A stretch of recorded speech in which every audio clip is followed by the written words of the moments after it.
all. Across the way, Jansen shoots, he scores!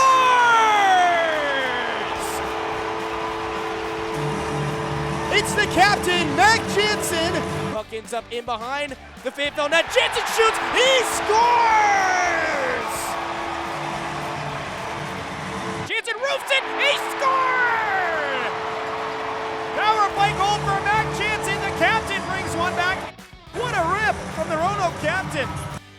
Jansen crashing the net, he shoots, he ripples the back of the net and scores! To Bizzo from elbow. Bizzo dangling to the circle, shot, scored!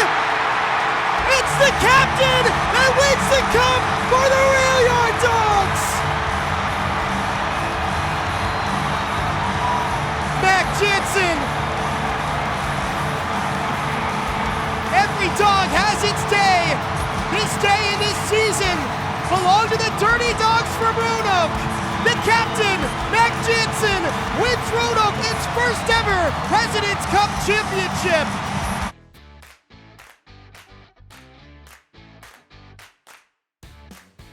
I'm here with number 13, captain and forward for the Roanoke Rail Yard Dawgs, Mac Jansen. Mac, first of all, congratulations on everything that you and your guys were able to accomplish this season. I want to first just start off by hearing your thoughts on this. When did you kind of know that this group was going to be this special? Was it coming back this year after last season? Was it in camp or somewhere along the way? When did you know that you all were going to be capable of accomplishing this incredible run?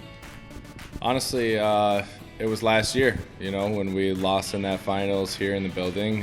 You could see it in the locker room. We had a lot of guys. You could see the look in their eyes. They wanted to come back and take another crack at it. And then early this season, we went on that nine-game win streak, and we kind of knew we had it then. You hold just about every record that there is to hold for this franchise. No one has ever donned the blue and gold sweater more than you have here in team history, but you had a different challenge this year when you came back as you were promoted as the team's 4th ever captain. What was that journey like for you, just trying to navigate that heightened leadership role in the locker room and as well as working with head coach Dan Bremner? Ever since I came here, me and Brems have kind of had that same mentality of, it's passion over everything. And, that's something I just kind of rolled with. And I was honored for him, to put me in that position. It was one I struggled with at times, and I feel like it was one that I excelled with at times. I've been a captain before on previous teams that I've played on, and, I've always pride myself on I feel I'm fit for that part. But it's definitely a difficult task as you get older with a grown group of men. It's tough to please everyone, but at the end of the day, it's just showing up and doing your job every day and backing up Brems.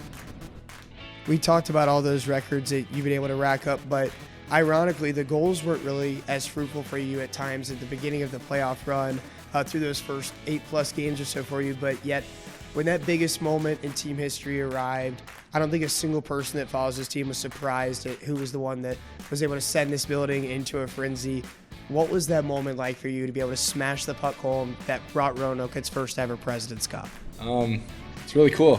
I kind of get emotional talking about it just because, I've lived a strong chunk of my life here now, and, there's been a lot of ups and downs, and, at the end of the day, it doesn't matter who put the puck in the net, but it's just a pretty cool feeling and cool to see this organization, this franchise, all the people that have, been here from the start get something that they really deserve.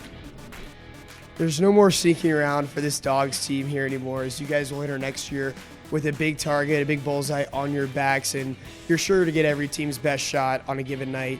Knowing that will come for the Rail Yard Dawgs in the fall, how do you think that this experience for the team that they were able to gain this year will have them prepared for when that time does come to lace up the skates again? I think they'll be very prepared. I think this year had a lot that will prepare them for next year as well.